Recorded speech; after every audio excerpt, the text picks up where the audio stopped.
Now, some breaking news for you now. It was lucky the second time around for Friedrich Merz. He has become the chancellor of Germany, the second vote coming after that initial shock defeat earlier this Tuesday morning. He did secure all the votes he needed to become Germany's next chancellor. For more on this story, we can bring in France 24's international affairs commentator Douglas Herbert. Doug, clearly Friedrich Merz has a lot on his plate as he becomes the country's next chancellor. We see a lot of the country's MPs standing in line to congratulate the next chancellor. Yeah, I mean, so obviously giant sighs of relief. We still do not know for sure, pending the final vote count, whether he got how many of those coalition votes he got. There are 328 votes in his coalition. In that first vote this morning, in which he failed in an unprecedented failure, that had never happened before in a chancellorship election, he fell 6 votes shy of the majority of 316 that he needed.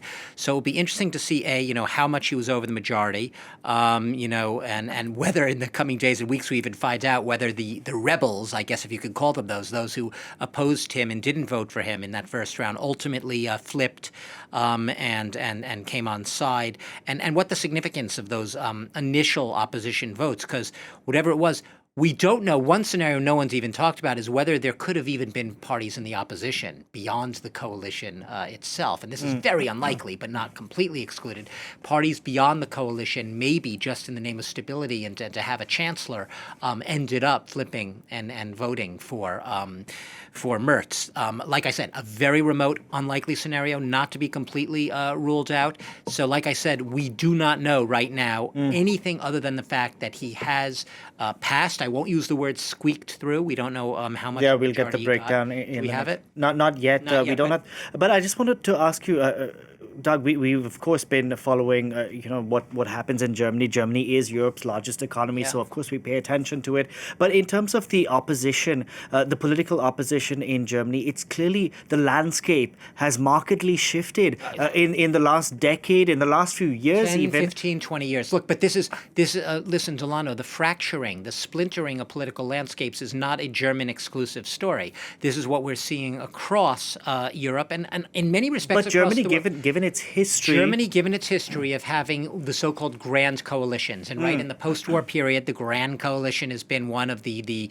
CDU and its sister CSU party and the Social Democrats, right?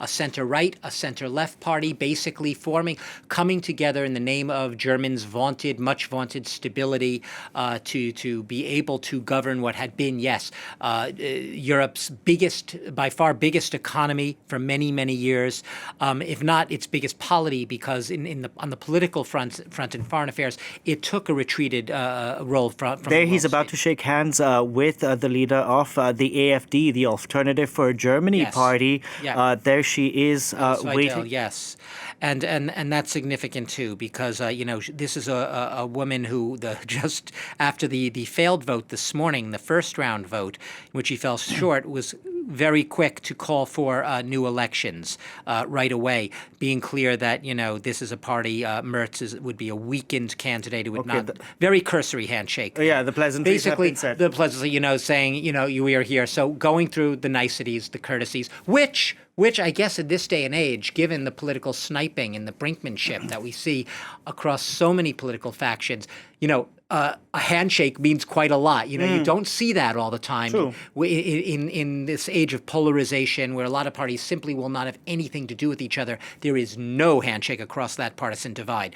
But like I said, you were asking me about the fracturing of Germany's landscape. Yes, in the past several years, Mertz, it's easy just to, the simplified analysis of what happened is a weak man, a weak candidate who came from the world of finance, never had any political or governing experience, had been seen off of the party leadership years ago by Angela Merkel and only returned to the political stage after she was gone and had left politics, and only now is able to have his moment in the political sun as chancellor. So, a weaker man, not very charismatic, not beloved of his party or of Germans. that's also, I think, a little oversimplistic because it is really hard for any candidate at the head of almost any party today to enjoy the type of broad-based, if not a total mandate, but an embrace from citizen society and your fellow, politicians in parliament that you used to have, like you said, 15, 20 years ago. Those loyalties are now very much polarized, are very divided. We just don't see that anymore. It's harder to cobble together these coalitions.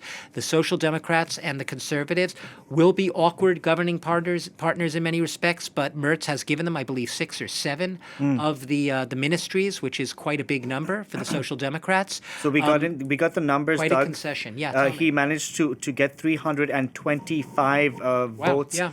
Needed, but 3 shy of all the 328. So there was quite a lot. It wasn't just the rebels who flipped. Others also apparently came aboard because, as I said, the coalition had 328 total votes.